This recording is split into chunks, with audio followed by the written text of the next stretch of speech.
My name is Emma, and up until a few nights ago, I believed my family loved me. It started with a simple notification. My aunt had sent me a video. I was in the middle of making dinner when my phone buzzed. I wiped my hands on a towel, grabbed my phone, and absent-mindedly tapped the message. At first, I thought she sent me something random, a family video, maybe an old clip she found funny. But then, I heard my mother's voice. Emma should be grateful. She'd be nothing without us. My stomach dropped. The video was shaky, like someone had set their phone down without realizing it was recording. But the voices were crystal clear. A pathetic failure, that's what Emma is, my father added with a chuckle. But at least she's good for something, paying our bills. Laughter, I gripped my phone tighter. If Emma ever stops sending money, my aunt, the same one who had just sent this, said with a smirk in her voice, we'll just guilt her into it. She's too soft to say no. My whole body went numb. Emma, my name. They weren't talking about some hypothetical person. They weren't joking around. They were talking about me. I had been helping them for years, paying their rent, covering their debts, sacrificing my own savings just to make sure they never struggled the way I did. And this is what they really thought of me. I was still frozen, my thumb hovering over the screen, when suddenly, the video disappeared. This message has been unsent. I stared at the notification. My aunt had realized her mistake. She must have panicked and deleted the video, hoping I hadn't seen it. I should have confronted her, should have called her out, should have let them know I knew everything. But instead, I put my phone down and I pretended like I never saw it. And that's when I decided I wasn't going to react. Not yet. I had a plan. I sat there for what felt like hours, staring at my phone. The words kept echoing in my head. Emma should be grateful. A pathetic failure. She's too soft to say no. I wanted to believe it was some kind of misunderstanding. That maybe they were joking. Maybe there was some kind of context I was missing. But deep down, I knew better that I knew the truth. They meant every single word. And the worst part? They weren't wrong about one thing. I was too soft to say no. How many times had they guilt me into helping them? How many times had I put my own life on hold, just to make sure they had everything they needed? My dad's temporary financial struggles turned into me covering rent for years. My brother's tuition? He never even finished college. My mom's endless emergencies? Always conveniently timed when I had just gotten paid. And I had done it all without hesitation. Because that's what family was supposed to do, right? I had spent years convincing myself that I was doing the right thing, that they appreciated me, that they loved me. But that one video shattered every illusion I had left, and now, they thought they had gotten away with it. My aunt had unsent the message, probably breathing a sigh of relief, thinking I hadn't seen it. Maybe she even reassured everyone.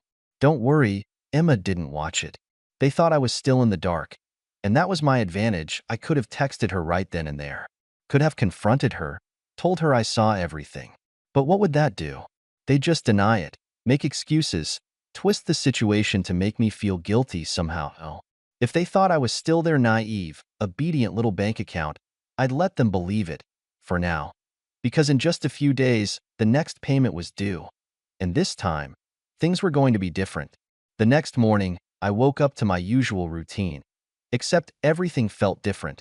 The sun still peeked through my curtains, my coffee still brewed like always, but there was this awareness in the back of my mind. Like I was seeing my life from the outside for the first time. My phone buzzed. A message from my mom.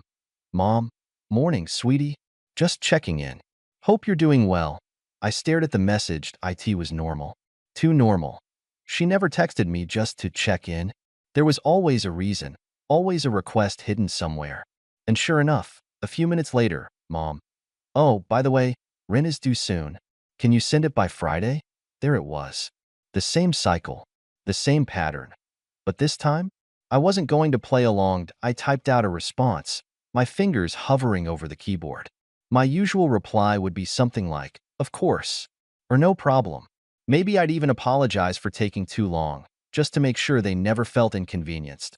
Not this time. That I erased everything and simply replied, me. I can't this month. I stared at the message for a few seconds before pressing send. I set my phone down and waited. 1 minute, 2 minutes. Buzz. Mom, what do you mean you can't? I could see the frustration through the screen. I had never said no before. I didn't respond right away. Instead, I took a sip of my coffee, letting her stew in her confusion. A few more messages came in. Mom texted, "Emma, this is serious. We're counting on you.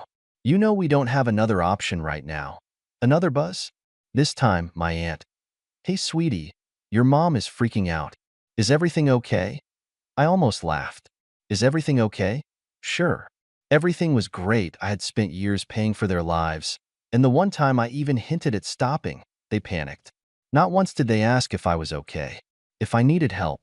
It was never about me. It never had been. I took a deep breath and replied, "Me, I have some unexpected expenses this month. I can't send anything. Sorry." That was it. No explanation, no apology, and then I waited. What happened next told me everything I needed to know. The silence was deafening. For the first time in years, I had said no, and they didn't know how to handle it. I stared at my phone, watching the three little dots appear and disappear over and over. My mother was typing, stopping, typing again. I imagined her sitting there, seething, trying to figure out the perfect way to manipulate me into changing my mind. Then, finally, her response came through. Mom texted, "Emma, what do you mean unexpected expenses? What could possibly be more important than your family?" There it was. The guilt trip. The same tactic they'd always used that I didn't reply. I just let the message sit there.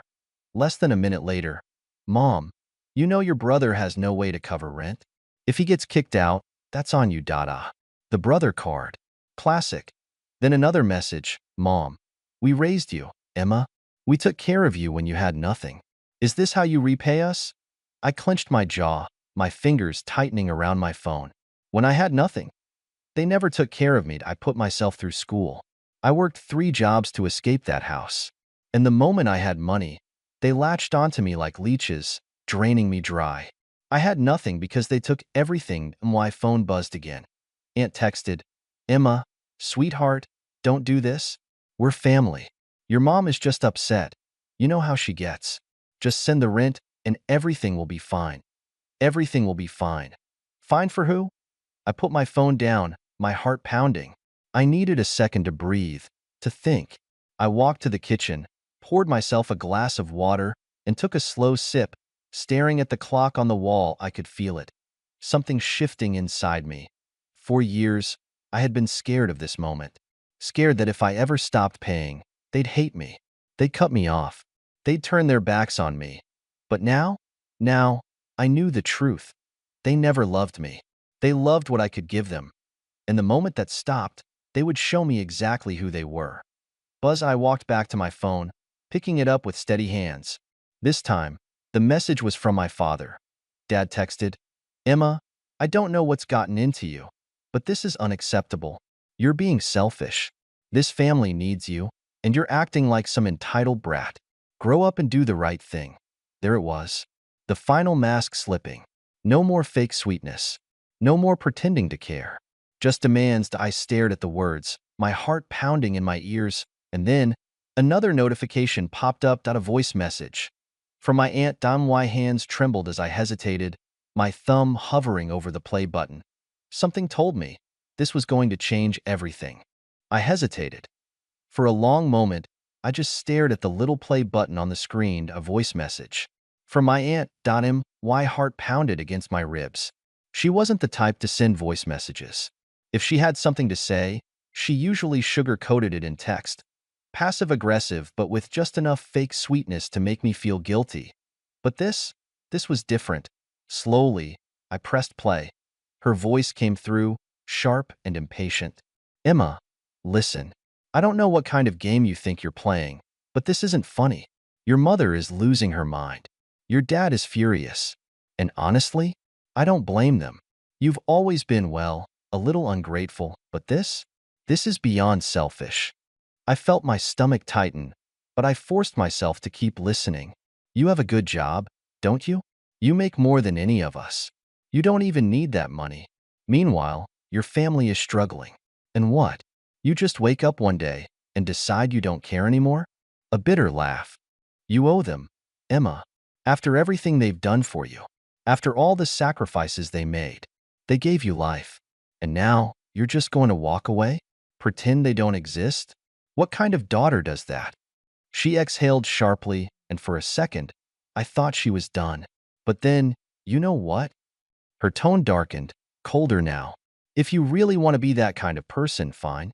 But don't expect them to forgive you. Don't expect to come crawling back when you realize how much you need them. Because once you cross this line, there's no coming back. The message ended. Silenced, I let the words settle, my thumb hovering over the replay button. My ears rang. My hands numbed. I should have felt scared. I should have panicked. I should have been scrambling to make things right, to fix this, to apologize. But instead, I felt calmed. I don't know. More than that, I felt free. Because she had just confirmed everything. They didn't love me. They didn't respect me. They didn't even see me as a person. I was just a bank account to them. A walking, breathing ATM. And the moment I stopped handing out money, I was nothing. And if that was the case, then maybe it was time to be nothing to them. My phone buzzed again. Another message from my mother. Mom, last chance, Emma. Send the rent. I stared at the message for a long, long time. Then, without hesitation, I blocked her. I blocked my dad. I blocked my aunt. And just like that, for the first time in years, I was free. Or so I thought. Because the next day, my brother showed up at my door. The knock at my door sent a chill down my spine. It was early, too early. The kind of early where normal people were still asleep, the sun barely peeking over the horizon. For a second, I thought about ignoring it. Maybe it was a neighbor. Maybe it was a package. Maybe it was anything other than what I knew it was. Then, another knock, louder this time, more insistent. I took a slow breath, steeling myself, and walked to the door. My fingers hesitated on the handle, my heart hammering in my chest, and then I opened it. There he was. My brother. His face was twisted in something between anger and desperation, his clothes wrinkled like he hadn't slept. His eyes, God, his eyes, they were bloodshot, wild. Are you serious, Emma? His voice was sharp, like a blade pressed against my skin. What the hell is wrong with you? I blinked, keeping my expression neutral. Good morning to you too. He scoffed, running a hand through his already messy hair. Don't do that. Don't act like this isn't a big deal. You blocked everyone. Mom is freaking out. Dad's losing his mind. You're just, what? Cutting us off? Pretending we don't exist? I crossed my arms, leaning against the doorframe. I don't know, Jason. Maybe I just got tired of being treated like a piggy bank. His jaw clenched. Oh my God, not this again. Not this again? I let out a bitter laugh. Jason, I've been paying your rent for years. I've covered your bills, your food, even your stupid gym membership. And the one time I say no, the one time I set a boundary, Mom calls me a selfish brat. Dad says I'm unacceptable. And you show up at my door like I committed a crime. His lips parted like he was going to argue. But no words came out, so I kept going. And don't even try to pretend you care about me. I saw the video. His face went pale. For the first time, real fear flashed in his eyes. What video? I smiled, but it wasn't a kind one. You know exactly what video? Jason shifted on his feet, glancing away, his hands balled into fists. Look, it wasn't serious, okay? We were just joking. You're being dramatic. Joking? My voice was quiet now, but sharp as glass. You all sat around laughing, calling me a pathetic failure, saying I should be grateful for the chance to pay your bills. Do you know what that feels like, Jason? To hear your own family talk about you like that? He exhaled harshly, rubbing his face. Emma, come on. No. I cut him off. You come on. You want money? Get a job. You want someone to take care of you? Find someone else. Because I'm done. Silenced, he just stood there, staring at me. And for a second, I saw something flicker across his face.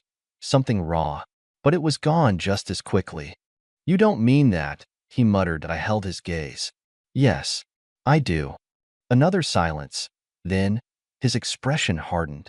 His mouth twisted into something ugly. Fine, he spat. You want to be a selfish BTCH? Go ahead. But don't come crawling back when you realize you have no one left. Asterisk, and with that, He turned and walked away, and I stood there, watching him go, my chest tight but my spine straight. Because he was wronged, I did have someone left, I had myself. But just as I closed the door, letting out a shaky breath, my phone buzzed.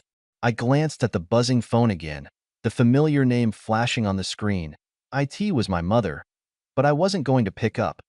Not this time. I had been at her mercy for so long.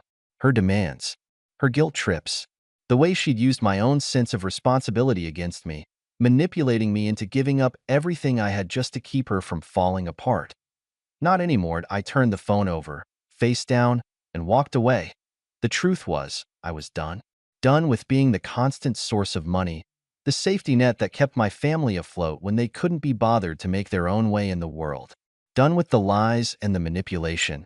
They'd never once asked how I was doing. Never once thought about the toll it took on me to be the one always picking up the slack. I had carried their weight for years. My mother's, my father's, my brother's. All of them acting like I owed them something. Like my life was just one long, endless repayment for everything they had sacrificed for me. But no one had ever asked what I needed, and no one had ever cared about me, and now I was taking control. But my decision didn't go unnoticed. The next morning, as I sat in my living room, the silence felt suffocating. The weight of my choice was starting to settle in, but there was no regret, no second guessing. I'd made the right decision. Then, my doorbell rang. I wasn't surprised. It was Jason. I could tell by the way he knocked, demanding, impatient. The last person I expected to show up, but somehow, not surprising, I opened the door slowly, keeping my face neutral. "Emma," he started, the usual arrogant tone gone, replaced by something almost pleading. "You need to listen to me." I didn't invite him in. I stood in the doorway, arms crossed. "I don't need to listen to anything you have to say, Jason." He blinked, taken aback. "Good. No, you don't understand." His voice softened, almost desperate. "Mom's freaking out. Dad's calling me, asking what's going on. They don't know how to fix this. You've cut us all off. You can't just leave us hanging like this." I scoffed, leaning against the doorframe. "Oh, I'm sorry. Did you think I was just going to keep enabling you? Keep paying for your rent, your bills, and pretending everything was fine? No, Jason. I'm done. I don't care how much you or mom or dad beg. I'm done playing the role of the family ATM." His eyes flickered with anger. "You're acting like we've never done anything for you. Like we're all just users, right?" I didn't flinch. "Oh, believe me, I know exactly what I've been to you all. I've been a cash machine, a free ride, and I'm tired of it." Jason's face twisted. "You can't just leave us hanging like this. You owe us, Emma." The words stung, but they didn't break me. They only made me more resolute. "I owe you? I've given you everything. I paid for your rent, your groceries, your bills, while you just sat there and watched me do it. And you want to talk about oh?" His fists clenched at his sides. "You'll regret this. You'll regret cutting us off." I couldn't help but laugh. "No, Jason, you'll regret it. Because I'm not the one who needs you anymore." Without waiting for a response, I slammed the door in his face. It felt good. But I knew the drama was far from over. Later that night, my phone buzzed again. I almost didn't want to check it, but the curiosity gnawed at me. It was from my dad. "Dad, we raised you, Emma. Don't think you can just walk away from everything we've done for you. You're making a huge mistake. Come back. We'll talk about it. We'll fix this." I could almost hear the desperation in his words. I sat there for a moment, the phone still in my hand. I could have ignored it. I could have blocked him too.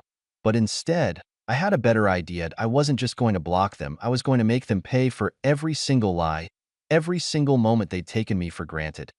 And it was going to start now. I stood up, walked to my desk, and opened my laptop.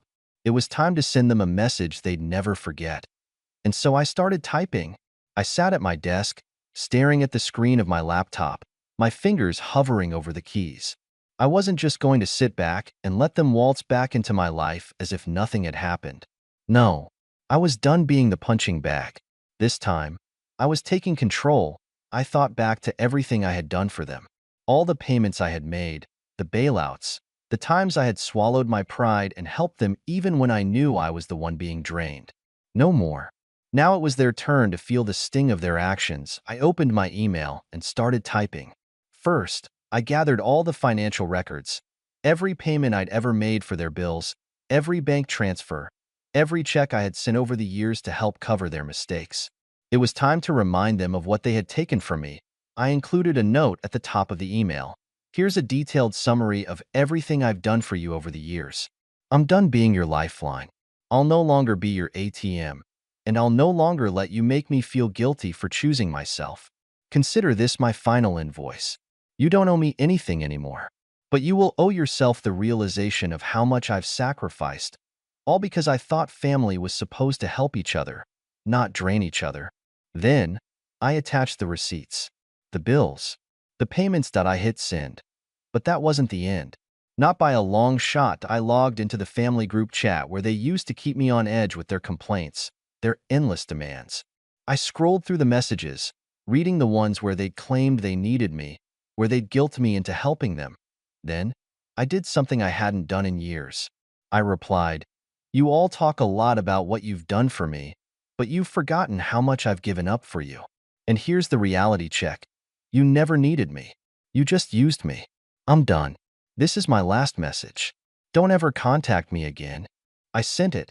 The silence after was almost sweet. I leaned back in my chair, letting the weight of the decision wash over me. For once, there were no more phone calls, no more guilt trips, no more pretending that they had any power over me. They could keep their manipulations, their lies, their empty promises. I was free, but just as I thought it was over, I received one last message from Jason. "You're making a mistake, Emma. You'll regret this. Family sticks together." I smiled to myself. I knew he was just trying to get under my skin. But this time, it didn't work that I didn't need them. I had my life, my freedom, and that was enough. It wasn't the dramatic blow-up I'd imagined. It wasn't some grand confrontation, but in its own way, this was even better. I had taken control without anyone seeing it coming. And the best part? They didn't get to hold any power over me anymore. Yes, I turned off my phone for the night. A sense of peace settled over me. I didn't have to play their game. I didn't have to keep sacrificing myself for people who didn't appreciate me. It wasn't revenge in the way I had expected. It was quieter, more deliberate, and much more satisfying. Now, I could finally breathe. And the best part? I could finally live for me. And that, in the end, was the sweetest victory. Wow, what a ride that was, right? It's wild to think about how much Emma had to endure for so long, but in the end, she took control of her life. I love how she didn't let all the drama or guilt from her family tear her down. Instead of a huge confrontation, she just cut them off, quietly, but with power. Sometimes, the best revenge isn't about making a scene, but about reclaiming your life and showing people you're not a doormat anymore. But here's the thing, not everyone would have handled it that way. Some people might say she should have fought for the relationship, maybe even given them a second chance. Others might think she did the right thing by cutting them out completely. So, what do you think? Do you agree with Emma's choice? Was her quiet revenge satisfying or too harsh? Let me know your thoughts in the comments below. I'd love to hear what you think.